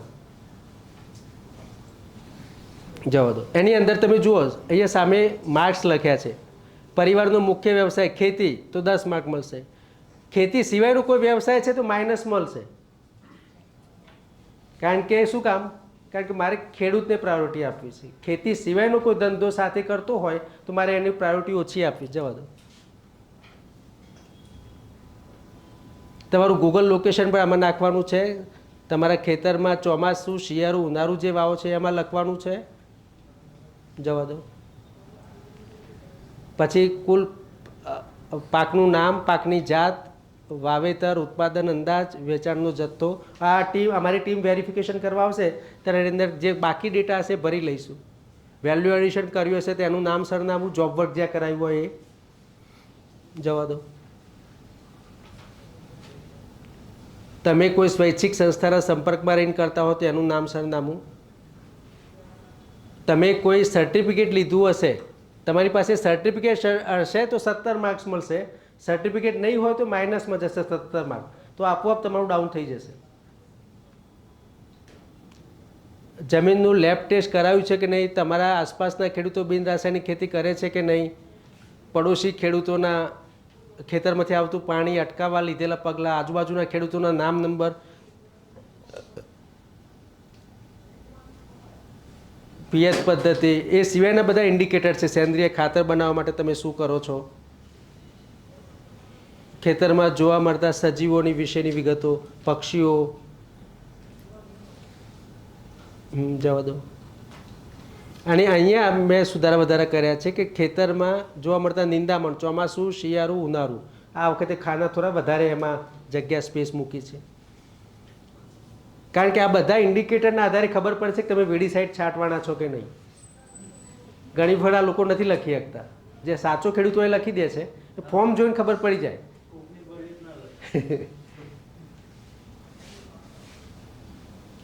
પછી સેન્દ્રિય ખાતરનું પાક સંરક્ષણ માટે નાઇટ્રોજન, ફોસ્ફરસની જરૂરિયાત કેવી રીતે પૂરી કરો છો. જવા દો. બીજ, આ વખતે દેશી બિયારણ ક્યાંથી ખરીદો છો, પોતાના ઘરનું છે કે નહીં એની ઉપર પણ વધારે ફોકસ કર્યું છે. જવા દો. ઉદય માટે, ફૂગ માટે, કૃમિ માટે તમે શું કર્યું, વેચાણ ક્યાં ક્યાં કરો છો, આ સવાલ આ વખતે વધારે. જવા થોડું નીચે. હા, બિન રાસાયણિક ખેત પેદાશોનું વેચાણ કેવી રીતે કરો છો, સ્થાનિક કેટલું વેચો છો, બજાર એપીએમસીમાં કેટલું, ખેડૂત હાટમાં કેટલું. પછી પેકિંગ ઉપર નામ છેલ્લા 2-3 વર્ષથી ગુજરાતમાં બીજે કંઈ પ્રવાસ કર્યો કે નહીં? ઘણી વખત છે ને આપણે છે ને ખેડૂતો પાસે કેવું છે કે પૈસા આવી જાય પણ પૈસાનું પ્રોપર મેનેજમેન્ટ નથી કરતા. વેપારી હોય ને એની પાસે 100 રૂપિયા આવ્યા હોય ને તો એ મને 10 રૂપિયા રાખે કે ચલો આગળના ધંધા માટે 10 રૂપિયા આના માટે 10 રૂપિયા આના માટે અલગ અલગ ખાના પણ પૈસા રાખે.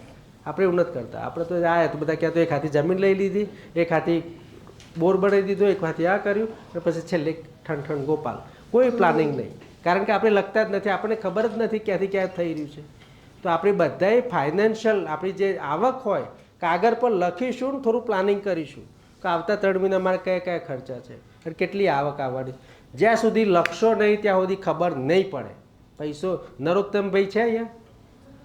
હા, નરોત્તમભાઈએ મને એક બહુ સરસ વાત કરેલી. મને નરોત્તમભાઈ કે રમેશભાઈ તમે આ સવાલ પૂછો ને પછી મેં મારી ડાયરી ખોલી કે આખું વર્ષ હું કેટલું કમાયું, કે 5% પેલું શુલ્ક આપે ને એટલે ડાયરીમાં સરસ મેન્ટેન કરું. પછી કે આટલા લાખ રૂપિયા કપાય તારા પૈસા ક્યાં ગયા એવો સવાલ મને થયો. પછી કે હું મારી દીકરીઓ જોડે બેઠો અને પછી અમે કીધું કે આ વર્ષે આપણે શું શું નવું કર્યું. તો કે થોડું સોનું લીધું, થોડું આ લીધું, થોડું આ લીધું. પછી કે હિસાબ મળી ગયો અમારું.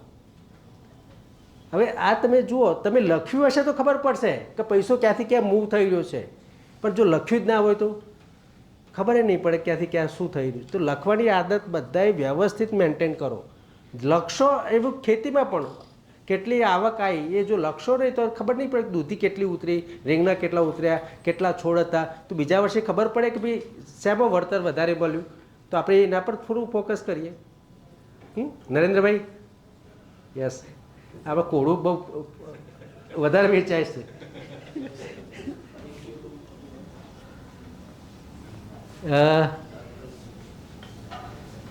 જવા દો. પરિવારના સભ્યોના નામ પણ આમાં લખ્યા છે, ભલામણ કરનાર ખેડૂતનું નામ સહી.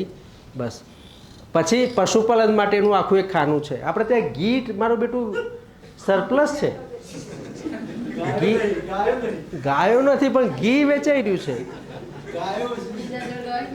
દરેક ટેબલ પર ઘી છે અને ઘી રડાર ઉપર છે એટલું લખી રાખજો.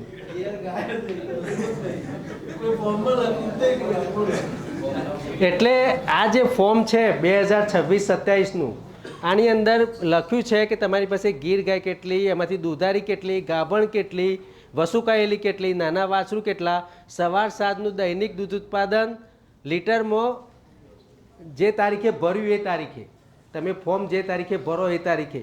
પછી તો અમારી ટીમ સતત વેરીફાઈ કરશે. પછી નીચે હાલ કેટલા લીટર દૂધ થાય, દૈનિકનું, માસિક, એ દૂધમાં વેચાણ ક્યાં કરો, સ્થાનિક કેટલું વેચો, મહિના ઘી કેટલું બનાવો. અમને ખબર છે 30 લીટર દૂધ હોય ત્યારે 1 કિલો ઘી બને. તો અમે જોઈશું ને ટોટલ દૂધ કેટલું પેદા થાય ને ઘી કેટલું લઈને આવો છો. હા, અમે જોવાના છે. હવે ઘી બનાવવાની પ્રક્રિયા કેવી રીતે કરો છો? ક્રીમમાંથી કરો છો કે મોખણ બનીને કરો છો? હા, ઘાસચારામાં શું ખવડાવો? ચોમાસું, શિયાળું, ઉનાળો, ઘાસચારાની વાવેતરની વિગત, બજારમાંથી દાણ લાવો છો, કયું લાવો, ઘરે બનાવો, પશુ બીમાર પડે તો શું કરો છો, પશુની રહેઠાણની જગ્યા ચોખ્ખી છે કે નહીં, પશુના ગોબર ગૌમૂત્રનો ઉપયોગ ક્યાં કરો છો, ઉકરડામાં, કમ્પોસ્ટમાં, વર્મી કમ્પોસ્ટમાં, ગોબર ગેસ પ્લાન્ટમાં ગૌમૂત્ર એકત્ર કરો કે નહીં, ગોબરમાંથી બીજી કોઈ ઉત્પાદન બનાવો કે નહીં. હા, આ બધી વિગતો આ વખતે વ્યવસ્થિત ડોક્યુમેન્ટ કરવાના છે. અને અમને ખબર છે કે કોકરેજનું દૂધ કેટલું હોય તો ઘી બને અને ઘીનું હોય કેટલું બને, ભેંસનું કેટલું બને. અમે ભણ્યા તો છીએ જ, એટલે BRSમાં તો અમે ભણ્યા છીએ, પણ અમે અમારા ઘરે ઢોરા ઉછેરીને મોટા થયા છે. હમણાં સુધી જ્યાં સુધી ઘરે ઢોરા હતા ને, BRS પૂરું MA પૂરું કર્યું ત્યાં સુધી માથે ઘાસ લઈને આવતા મને સંકોચ ના થાય ગામની વચ્ચેથી. અને એ મેં બરાબર કર્યું છે, કારણ કે હું શ્રમમાં બહુ બિલીવ કરું છું.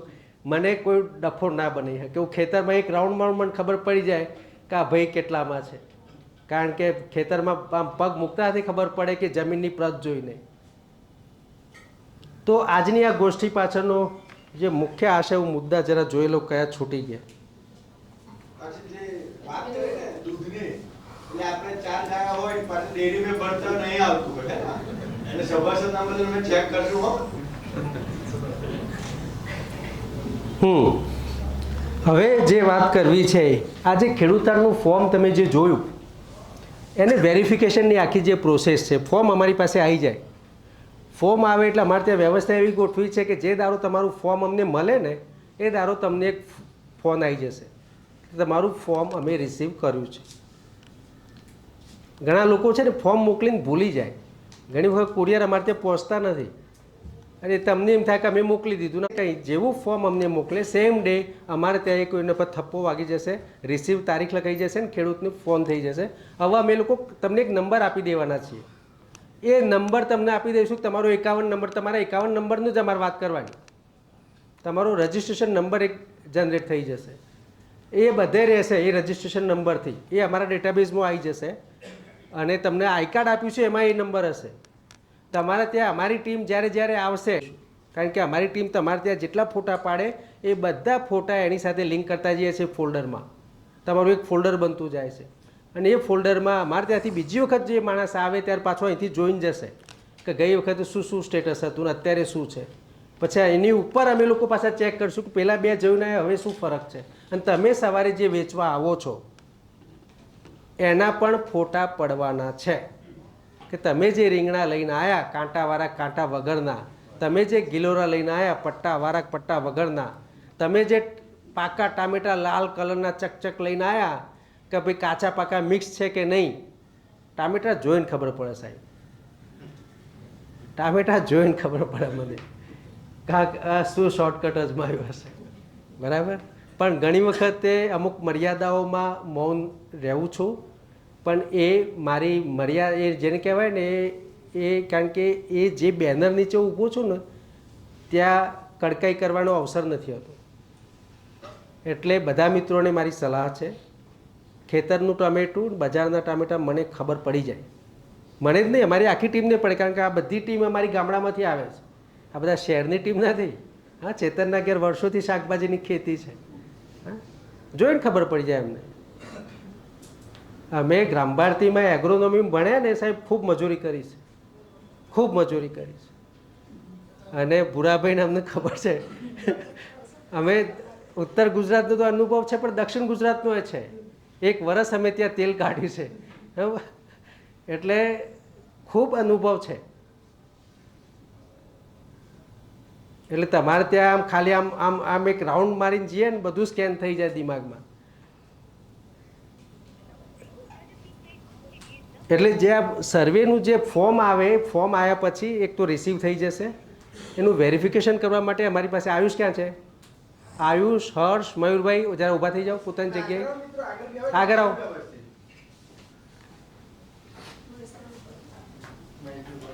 મહેશ ક્યાં? હા, મહેશ તો આવી ગયો, આગળ આવો, ઉપર આવો.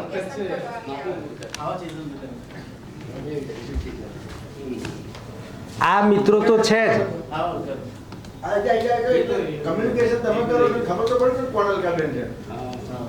એટલે ફોર્મ તમારું જેવું અમારી પાસે આવશે એવું પહેલો ફોન અલકાબેનનો આવશે કે તમારું ફોર્મ અમને મળી ગયું છે.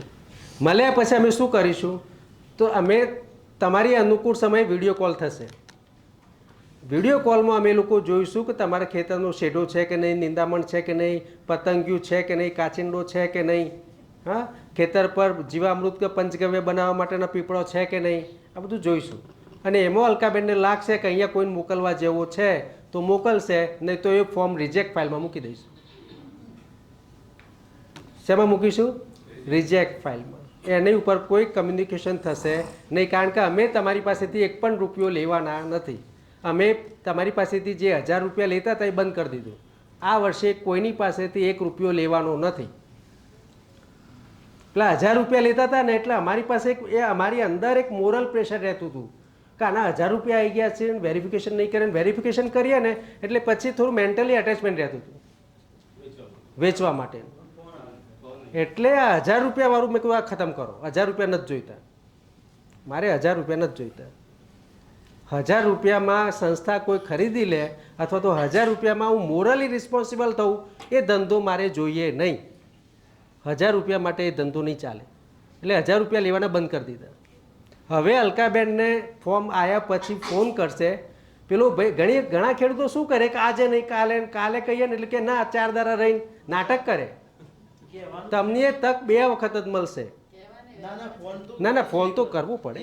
2 વખત તક મળશે કે ભાઈ ખેતરમાં જઈને વિડીયો કોલ કરીને જરા બતાવો બેઝિક વસ્તુઓમાં સંતોષ થશે તો જ ફાર્મ વેરિફિકેશનવાળી ટીમને ત્યાં મોકલીશું. કારણ કે અમે તમારી પાસેથી 1 રૂપિયો તો લેવાના નથી, એટલે અમારી એક મોરલ રિસ્પોન્સિબિલિટી ખતમ થઈ ગઈ છે, બરાબર.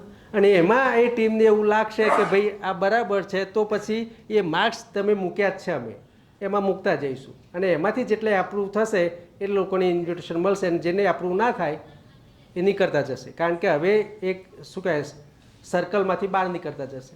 એટલે મેં શરૂઆતમાં કીધું હતું, ખોટો માણસ આવી શકે એક વખત, ટકી નહીં શકે. ખોટું તો લાંબુ ચાલે નહીં ને, એટલે ટકી નહીં શકે. ખોટું આ ઘૂસી જશે કોકની ભલામણથી, ક્યાંક અમારી મિસ્ટેક થઈ જશે સિસ્ટમની, ઘૂસી ગયો હશે પણ ટકી નહીં શકે. કારણ કે મેં વાયદો કર્યો છે ઝેર મુક્ત ખોરાક કન્ઝ્યુમરને આપવાનો છે. એ વાયદો મેં મારી જાત સાથે કર્યો છે કે ખોટું નહીં ચલાવી લઉં, કોઈ ભયબંધી નહીં ચાલે, કોઈ પટેલવાદ નહીં ચાલે. કોઈના મનમાં હોય કે રમેશભાઈ પટેલ છે ને પટેલનું ખેંચે છે તો જરા એ વાતમાં કોઈ માલ નથી. હા, અમારા વિશ્વમંગલમના ટ્રસ્ટી મંડળની મિટિંગમાં જઈને મેં કીધું હતું બધા પટેલોની વચ્ચે મૂકા, પટેલ હું આદુ છું, તમારા કરતાં પેલું બારો ઠારું કામ કરે. એટલે મને કંઈ બહુ ફરક નથી પડતો એનો, હું એ બધાથી પર છું. હું બહુ નાસ્તિક માણસ છું. કારણ કે જે કામ લઈને નીકળ્યા છે ને એ કામ અગત્યનું છે. કન્ઝ્યુમરને જે વાયદો કર્યો છે અગત્યનું છે. આપણે આપણી જાતને જે વાયદો કર્યો છે અગત્યનું છે, હે ને. અને બીજું, શરૂઆત વ્યસન તો નથી જ કરવાનું. ઓર્ગેનિક ખેતી કરતા હોય ને વ્યસન કરો, બેને કંઈ મેર નથી આવતો મિત્રો, બિલકુલ મેર ના આવે. આપણે ગાડીની અંદર ડીઝલ ગાડી હોય ને પેટ્રોલ પૂરીએ, પેટ્રોલ ગાડી હોય ને ડીઝલ પૂરીએ, હા, તો આપણી જોડે ગીર ગાય ના હોય અને ગીર ગાયનું વેચે ચાલે? હા, આપણે ઘેર ખાલી ગાય નથી અને ગીર ગાયનું ઘી વેચીએ, ના ચાલે. કહી દઉં, ફોન કરવા વાળી જે છે ને ટીમ જવાનું હોય તો બને ત્યાં સુધી નહીં કરીએ. ફોન કર્યા વગર ફોન નહીં કરે. જો એવું છે કે તમારું આજે આવો કાલે આવો એવું પણ નહીં. ના, તમારું ખેતર કંઈ તમે લઈને નથી જતા રહેવાના. તમારું ખેતર તો ગામમાં જ રહેવાનું છે. અમારા ખેતરનું કામ છે. તમારું ગૂગલ લોકેશન અમારી પાસે છે અને ગામમાં અમે ગમે તેને પૂછી લઈશું રસ્તો કઈ કેડી ક્યાં જાય. મારે તમારે ઘેર રોટલા નથી ખાવા, અમારે તમારે ઘેર ચા પાણી નથી કરવા. એટલે બહુ એન્ટરટેન એમાં નહીં કરીએ, બરાબર. એટલે જ ઘરના પરિવારના સભ્યોના નામ નંબરો એ માગ્યા છે. તમે નથી, કોક તો ઘેર હશે કે પાડોશીને માગ્યા છે.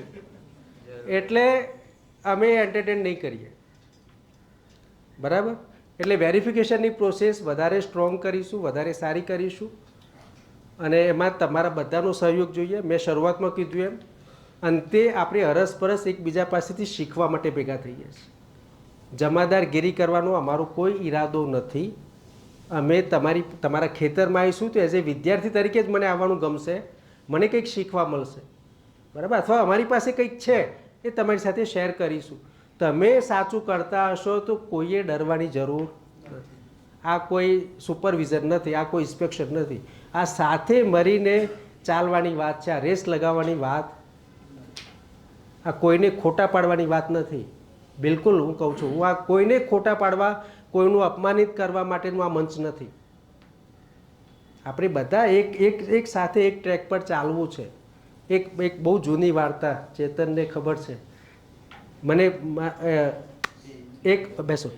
એક ઓલિમ્પિકમાં એક કોમ્પિટિશન હતી અને કોમ્પિટિશન એવી હતી કે જેમાં અપંગ લોકો, એટલે અપંગ લોકોની એક દોડ હતી. હવે અપંગ લોકો જે હોય એમાં બધા કંઈ એક સરખા અપંગ તો હોય નહીં, કોઈક વધારે હોય કોઈ ઓછું, અને એમની દોડ ને એમાંથી એક વિનર જાહેર કરવાનું, એવી કોમ્પિટિશન. તો બધા એક લાઇનમાં ઊભા રહ્યા અને પછી પેલા એ સિસોટી મારી એટલે બધા દોડે. હવે જે વધારે અપંગ એક બેબી હતી એ પાછળ રહી ગઈ, એ પડી ગઈ. એટલે પેલા આગળવાળાએ જોયું કે બેબી પાછળ પડી ગઈ છે એટલે એ પાછો આવ્યો. એક પાછો બીજો પાછો આવ્યો અને બધા પેલી બેબીને પકડીને દોડે. બેબીને પકડીને એક સાથે દોડે. એક સાથે દોડે તો જે લાઈન ક્રોસ કરવાની હતી એ બધા એક સાથે ક્રોસ કરી. એટલે પેલા આયોજકો મૂંઝવણમાં મુકાઈ ગયા. આયોજકો મૂંઝવણમાં મુકાય કે આમાં નંબર કોને આપવો? એટલે બધાને બોલાયા, પૂછું કે આવું કેમ કર્યું? આમાં તો વિનર અમારે તો ડિક્લેર કરવાના હતા બધાને. એટલે એમાંથી એક નાની દીકરી હતી ને એ આગળ આવી, એને એમ કીધું કે તમે જે આયોજકો છો ને, અમે તો શરીરથી અપંગ છીએ પણ તમે તો માનસિક રીતે અપંગ છો. दौड़ का मतलब रेस का मतलब जीतना नहीं है, रेस का मतलब है साथ साथ चलना. તો આપણે અહીંયા જે વેચવા માટે ભેગા થઈએ છીએ ને એમાં કોનું કેટલું વેચાણ વધારે છે એની રેસ નથી લગાવવાની. આપણે એ રેસ લગાવવાની છે કે હું મારા ખેતરમાંથી પકવેલું ઉગાડીને મારું સ્વાભિમાન, મારા પરિવારની આજીવિકાને વધારે સજગ કરું, એના માટે રેસ લગાવવાની છે. વધારે વેચાણ માટેની રેસ નથી લગાવવાની. કેટલું વિવિધતાવાળું આપણે બાસ્કેટ બનાવી શકીએ છીએ ઉગાડેલું, એમાં રેસ લગાવવાની છે. આપણે પછી એકલા કેરા કરીને પછી બધાને કેરા મતલબ લતાવ્યા લઈ જાય, તું એ વેચ તું એ વેચ. હા બંટુભાઈની ટીમ આ નથી કરવું આપણે. પછી આપણને કોઈ પૂછે ને વીરજીભાઈ કેરા ક્યાં મળતું કે જાઓ બંટુભાઈ જોડે, એ તો ઘરાક 4 જગ્યાએ ફરશે, બીજું શું, જેને ખાવા હશે જશે. પણ આપણે કેરા પણ વેચીએ ને આપણે શેરડીનું રસે વેચીએ ને આપણે બટાકું એ વેચીએ ને આપણે પ્રવીણભાઈનો ગિલોડા વેચીએ ને થોડું ચાલે, ના ચાલે. તમે તમારા ખેત જો વેચવું હોય તો ઉગાડતા શીખો, વેચવું હોય તો ઉગાડતા શીખો. ઘી વેચવું હોય તો ઘેર ગાય લઈ આવો ને, પહેલાં તો ઘરવાળાનું ઘી ખવડાવો સારું, પછી વધે તો લાવો. આ ઘરવાળાનું ઘી દૂધ ખવડાવવું નહીં ને હવે ઘી વેચવું છે. અને બીજું ઉગાડવામાં જે આવડે ને એ જ ઉગાડવાનું. બરાબર, આપણે બધા ખરું ને પેલો સ્ટ્રોબેરીમાં સંકેત કમાઈ જો આપણે બધા સ્ટ્રોબેરી લગાવવા જશો ને તો નહીં રાગ આવે. એટલે આપણી જે આવડત હોય ને એ જ ખેતી કરવાની પાછી. બરાબર, એક્સપેરિમેન્ટ તો કરવા પડે ને. એક્સપેરિમેન્ટ થોડા કરજો પણ બધાય ના કરાય. પણ બધા ન કરતા. મોટા પાયે નહીં. એક્સપેરિમેન્ટ બે વીઘા ના કરે. બીજું હવે આપણે જે કરવું છે એ છે કે ફોર્મ લેવાની છેલ્લી તારીખ.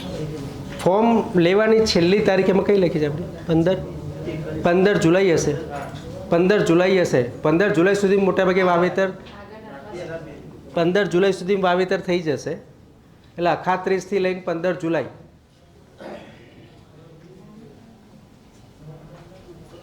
હવે આ જે ચર્ચા કરીએ અત્યાર સુધીમાં, હું નવા મુદ્દા ઉપર જઉં એ પહેલાં અત્યાર સુધીમાં જે ચર્ચા કરીએ એમાં તમારે કોઈ કહેવું હોય, કોઈ સૂચન હોય? તમે કાગળમાં તમને આપ્યા છે, જેને વધારે કાગળ જોઈએ અમે આપી દઈએ, એ તમે અમને આપી દેશો. જો પહોંચી જાય.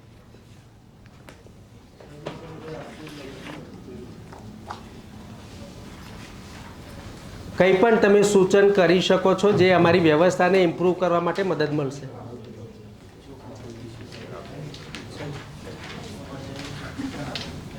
એક બીજું જે મને સતત લાગ્યું છે એ છે કે આપણે છે ને ગ્રેડિંગ પ્રોપર નથી કરતા. આપણી જે વડોદરામાં અને વલ્લભ વિદ્યાનગરમાં ગ્રેડિંગ બહુ સારું થાય છે. ભલે એમનું વેચાણ વલ્લભ વિદ્યાનગરનું ઓછું છે, વડોદરાનું વેચાણ ભલે ઓછું, ગ્રેડિંગ બહુ સારું કરે છે આ લોકો. પણ અમદાવાદના અમારા જે ખેડૂતો છે ને ગ્રેડિંગમાં તો સમજતા જ નથી ભાઈ. વેચવામાં જ માને છે કે વેચી દો ને વેચી દો, જ્યારે રેસ લાગી છે. આના 60 રૂપિયા છે, આના 50 રૂપિયા, એવું ના કહેવાય? કહી શકીએ ને આપણે.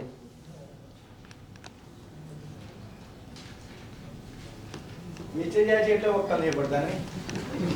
પણ એટલે આપણે લારી પર જઈએ લારીવાળો ગ્રેડિંગ કરીને રાખે છે, તો ગ્રેડિંગ તો કરવું પડે ને, પણ ગ્રેડિંગ નથી કરતા. પણ એ આ જ ખેડૂત પાછું એપીએમસીમાં જાય ને ત્યાં ઓછા ભાવે ગ્રેડિંગ કરીને આપશે. ભીંડા બધા એક સરખા આપશે. મોટો ભીંડો લે એપીએમસી વાળો, તો અહીંયા કેવી રીતે લઈને આવો વેચવા?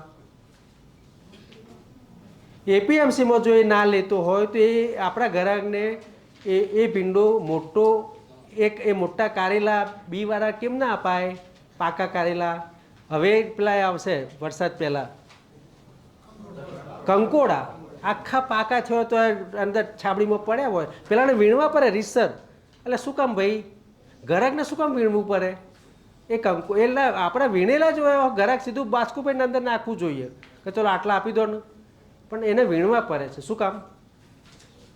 કારણ કે આપણે વીણ્યા વગર ઘેરથી ભરીને લઈ આવીએ છીએ. અહીં આવ્યા પછી પણ વીણતા નથી.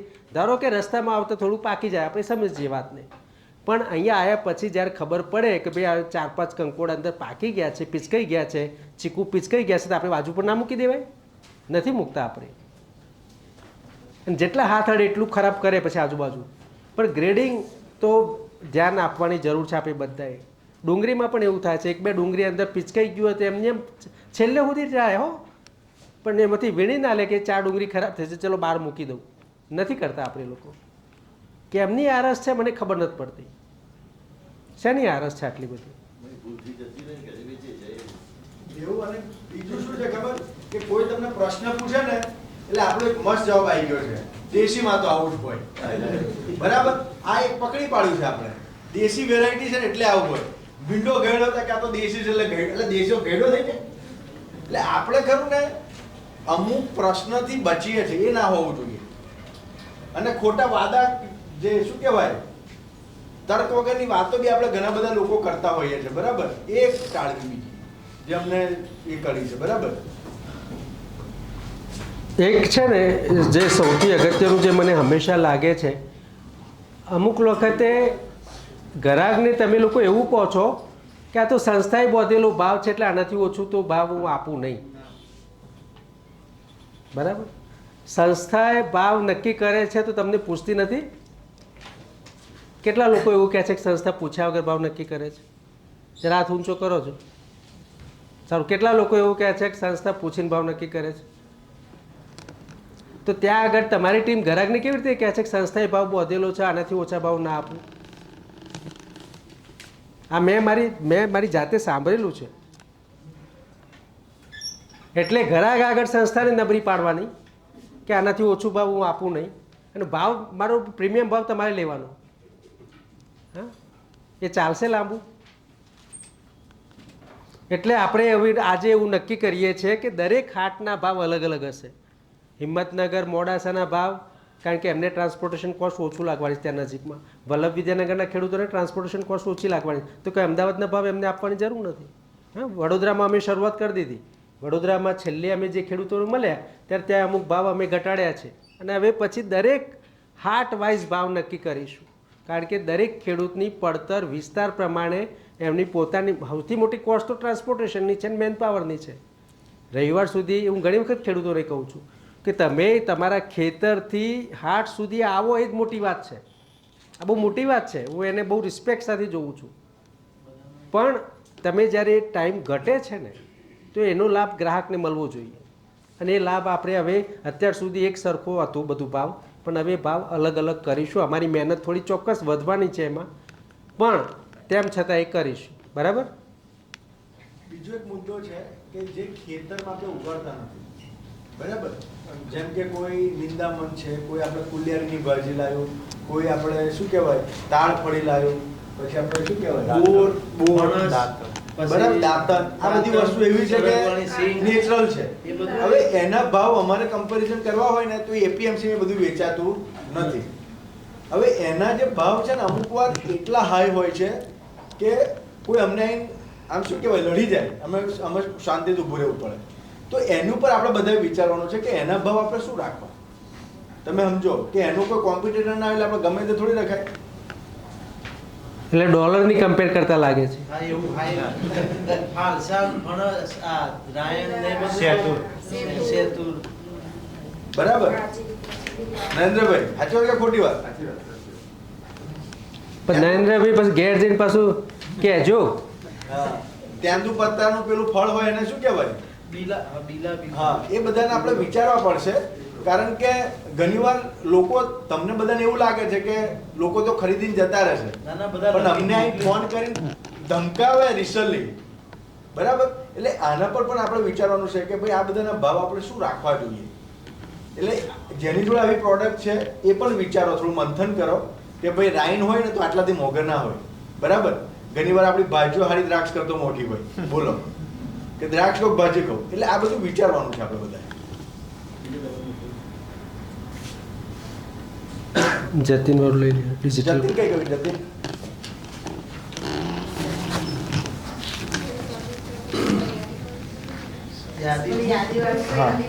યાદી મિત્રો જે છે ને તમે તમારામાંથી કેટલા લોકો એવા છે કે અમે જે યાદી પબ્લિશ કરીએ ને એ યાદી કેટલાય જુઓ છો?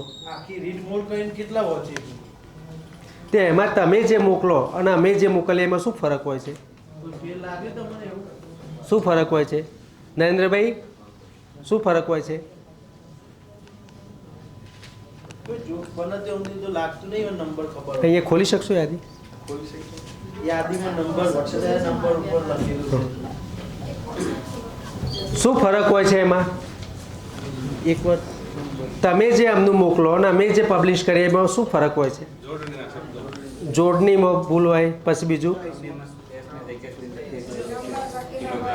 હવે એ આપણે બધા ના કરી શકીએ. તમને ખબર છે એમાં કેટલા ઉજાગરા થાય અમારા? ઘણી વખત તો રાતના 2-3 વાગ્યા અથવા વહેલી સવારે 4 વાગ્યાના ઉઠીને લાગી જવું પડે છે.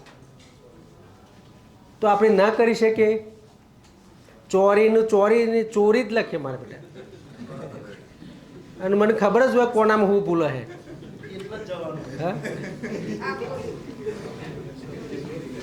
હવે એ ધારો કે ચોરી જતું રહે વારંવાર તો અમારાથી ભૂલ થઈ જાય. તો એ ચોરી કરવા જઈએ અમારાથી ભૂલ થઈ જાય છે. તમે શું ખોલી કાઢો? ખોલી હા એક પહેલી આવે. હા હવે એક મિનિટ પહેલું 1 મિનિટ. હવે આ જો પહેલું શું કર્યું છે આપણે ફરો તો 0-1 કર્યું છે બરાબર. અમે 1 પણ કરી શક્યો 1 2 0 ના કર્યું તો શું થાત? લેઆઉટની રીતે સરખું ના લાગે તો વાચક આપણા પેજ ઉપર રહે નહીં વધારે. જો લેઆઉટ સરખું ના હોય, એક સરખું દેખાય નહીં, આંખને સારું જોવું ગમે છે. સમજો વાતને.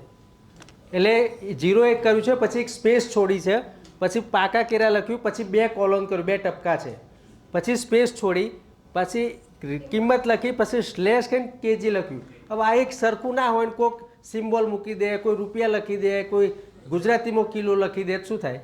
અમારે બધું હરખું કરવાનું એક બાજથી.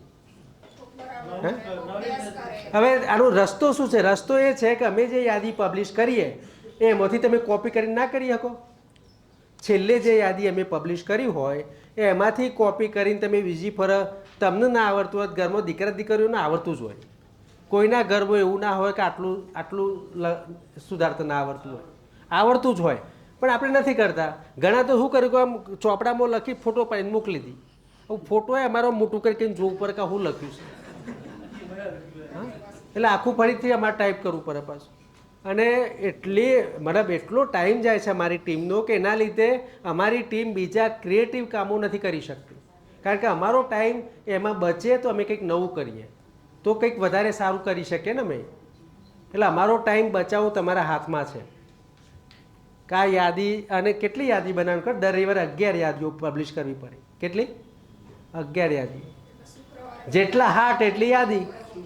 એટલે શુક્રવારે અલકાબેન ફોન કરે કે તાર તો યાદી મોકલે. પાછા ભાઈ સાહેબ આપણા મોબાઈલમાં એલાર્મ ના મુકાય? સવારે 8 વાગે મૂકી દઈએ ને બપોરે 12 વાગે મૂકી દઈએ તો 12 વાગ્યા સુધીમાં યાર પણ ખબર ના પડી જાય કે આજે મારો સંભવિત માલ આટલું નીકળે એવું છે, ચલો લખી દઉં. થાય કે ના થાય? મોબાઈલ પર એલાર્મ મૂકતા કેટલા ના આવડે? જરા હાથ ઊંચો કરો છો. બધાને આવડે છે તો કેમ નહીં મૂકતા? ગુરુવારે જેમને આવવું છે એમને મંગળવારનું એલાર્મ મૂકવાનું, જેમને રવિવારે આવવું છે એમને શુક્રવારનું એલાર્મ મૂકવાનું. 4 વાગ્યા પહેલાં યાદી અમારે જોઈએ. કેટલા વાગે? તો રમેશભાઈ તો ચિંતા બપોરે 2 વાગે ફોન કર્યો કે બપોર છોડીને ફોન નહીં કર્યો, ખેડ ભૂલી ગયા હોય છે. એટલે અમારે 8 વાગે હાજર પછી. હા એટલે કે અમે 4 છો, તમે ઊંઘવાની રાહ જોઈએ, અમે 4 વાગે ફોન કરીએ, પછી અમે બનાવીએ તો કેટલા વાગે ઘેર જઈએ. એટલે એમને એવી ચિંતા છે કે તમે હેરાન ના થાવ એમ. એટલે તમે એવી ચિંતા રાખો કે અમે હેરાન ના થઈએ એમ. ટાઈમે મોકલી દેવાની. એટલે યાદી એલાર્મ મૂકી દો. અમારે અહીંથી ફોન ના કરવો પડે તમને. અને ઘરમાં 2 જણને એલાર્મ મૂકો એવું હોય તો. અને એનું મહત્વ આપજો. બીજું કે જેને ફ્રૂટ શાકભાજી છે ને કેટેગરી વાઇઝ કે નામ મૂકવું. જો આમ મૂક્યું છે ને, ફળ એક સાથે હોય, પાંદડાવાળી શાકભાજી એક સાથે હોય, શાકભાજી એક સાથે હોય, અન્ય વસ્તુ હોય, તેલ ઘી એક સાથે હોય, બરાબર? તો અમારી ટીમને ખરું ને સામેવાળાને બી મજા આવે. એનો એક જ રસ્તો છે કે છેલ્લે જે યાદી પબ્લિશ થઈ હોય એમાંથી કોપી કરજો. તમને જોઈશે તો વ્યક્તિગત મોકલી આપીશું અમે.